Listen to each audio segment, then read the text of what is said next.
Bayangan tombak pecah, dan cahaya tombak Yue yang hancur juga redup, dan terseret ke tanah, dan siluetnya jatuh bersama.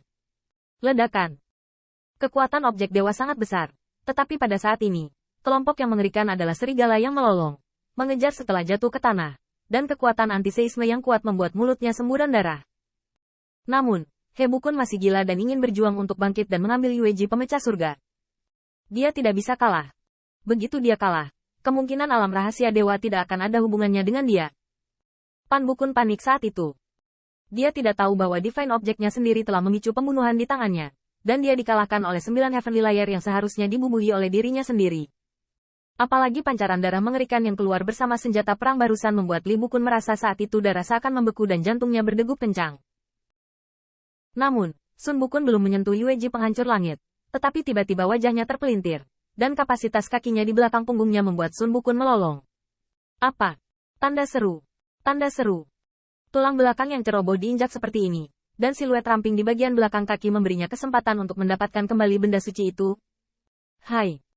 Cahaya tombak menusuk miring, dan cahaya tombak yang ganas meletus sangat cepat, sebelum mendekat, yang menyebabkan leher Ji Bukun mengibaskan noda darah di jalan.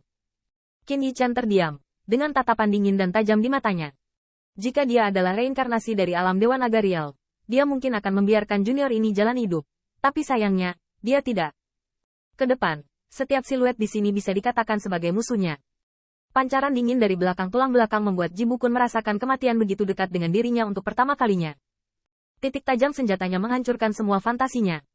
Tiba-tiba, di mana Anda berani mengambil kembali Heavenly Halberd yang rusak? Di mana Anda akan bertarung lagi? Rasa krisis yang kuat hanya membuatnya memiliki naluri untuk bertahan hidup. Saya menyerah. Hai. Titik senjatanya berada di leher Ki Bukun.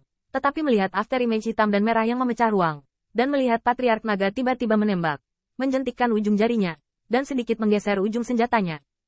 Ledakan. Dengan kekuatan Patriark Naga, tidak masalah untuk menghancurkan senjata perang darah naga dengan tangan kosong. Tetapi jelas bahwa Patriark Naga hanya mencapai titik sejauh ini dan bahkan belum mundur dari Qin Yichan. Namun, senjata perang yang ditancapkan di pipinya masih membuat noda darah di wajahnya, dan Xian Mei yang melonjak membuat tubuhnya lumpuh dan pupil matanya berkedut. Keluarga, Patriark, itu adalah kelompok yang tak terbayangkan, tapi Lord Patriarch benar-benar menyelamatkannya. Ini awalnya membuatnya ketakutan, dan dia merasa sangat berterima kasih. Tetapi saya tidak melihat Patriark Naga melihat bajingan di bawah kakinya. Tetapi wajahnya memiliki beberapa titik kesuraman. Dia tidak dapat melakukannya. Akhirnya Bu Bukun mengaku kalah. Jika kita menyaksikan anggota klan dibunuh hidup-hidup, bukankah para tetua ini yang bertanggung jawab? Awalnya adegan seperti itu akan baik-baik saja untuk beberapa tetua untuk maju.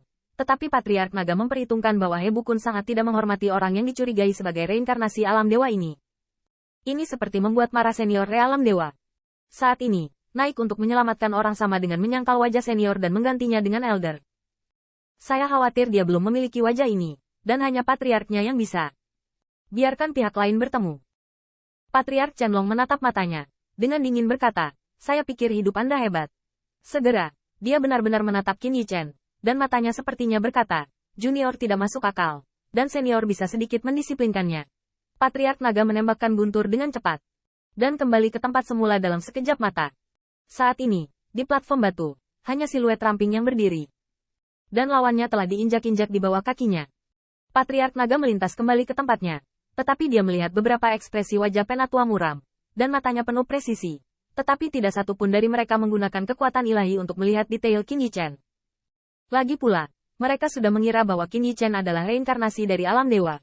Dan diperlakukan pada level yang sama. Pembangkit tenaga listrik, yang generasinya di atas mereka, kasar dan kasar. Namun meski begitu, Li Dragon Rache Digital Elder terkejut dan bahkan sangat bersemangat. Darah ilahi. Itu adalah darah ilahi yang menekan kerumunan. Apakah ini keturunan alam dewa? Atau apakah alam dewa bereinkarnasi? Itu harus menjadi reinkarnasi dari alam dewa. Jika itu adalah keturunan, bahkan jika itu memudar, kita tidak akan pernah mendengarnya. Beberapa sesepuh bersukacita untuk sementara waktu. Manfaat reinkarnasi God Realm ke Dragon Rache-nya pasti jauh lebih baik daripada keturunan God Realm. Saya melihat Rache Dragon Rache Great Elder sedikit mengernyit lagi. Sayang sekali meskipun senior adalah darah dewa yang mengerikan, bloodline masih terlalu lemah. Aku tidak tahu junior mana yang dia miliki dalam penguasaan tubuh. Mungkin itu semut Zongzi. Itu sangat mungkin. Karena sangat sedikit pembangkit tenaga God Realm yang benar-benar jatuh di Dongman dan bahkan di situs Dragon Rache. Bahkan jika mereka jatuh, mereka umumnya akan memiliki catatan. Sebagai eksekutif senior, mereka pasti pernah mendengarnya. Mayat ilahi yang sebenarnya ada di mana-mana di medan perang Xinjiang Timur. Di sana, kemungkinan besar reinkarnasi tubuh. Sebelum 5 orang Dongpeng menguasai Golden Immortal Prefecture Zone, kelompok etnis Dongman semua mendengarnya. Patriark Qianlong menghela nafas. Sayangnya, diperkirakan senior ini tidak memiliki darah dewa yang cukup untuk reinkarnasinya, dan bloodline jauh dari mentalitas yang setara. Tiba-tiba transmisi suara penatua bertanya, Patriark, dapatkah Anda memberitahu siapa senior ini? Bagaimana dia ada selama hidupnya? Patriark Qianlong memikirkannya dan menggelengkan kepalanya. Tidak jelas. Harus ada catatan dalam sejarah keluarga. Dan bahkan kota ilahi saya memperingati berhala leluhur sebelumnya. Di antaranya adalah senior. Tapi senior ini seharusnya sudah lama diam. Kalau tidak dia pasti akan mengenali keturunannya setelah pemulihan. Tapi dia tidak. Beberapa tetua memikirkannya. Dan itu mungkin bukan pusat kekuatan alam dewa pada leluhur-leluhur. Karena jika ya membunuh para gangster dan tidak berani lancang seperti leluhur. Adapun ranah, Patriark Qianlong mengerutkan kening. Saya belum bisa melihat. Saya khawatir tidak ada gunanya senior ini menggunakan kekuatan aslinya. Beberapa tetua sedikit mengangguk, dan ide mereka mirip dengan Patriark. Tapi setidaknya mereka juga reinkarnasi alam dewa. Dengan kata lain, saat ini, mereka setidaknya bisa berada di penatua dan duduk sejajar dengan mereka. Yun Bukun benar-benar buta, dan itu tidak baik untuk siapapun.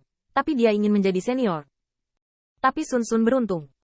Saya mendengar bahwa dia merindukan pasukan besar dari kelompok etnis Dongman saya saat itu, jadi dia beruntung menyelamatkan nyawanya. Tidak menyangka mendapat apresiasi senior. Patriark, apakah kamu ingin mengenal senior ini?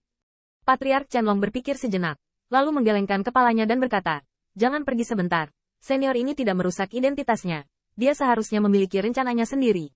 Tetapi karena darah dewa telah terungkap, itu cepat atau lambat akan muncul bersama kita. Setelah beberapa sesepuh menundukkan kepala, mereka berhenti berbicara. Tetapi pada saat ini kuil naga-naga yang luas dan megah mendidih, berseru,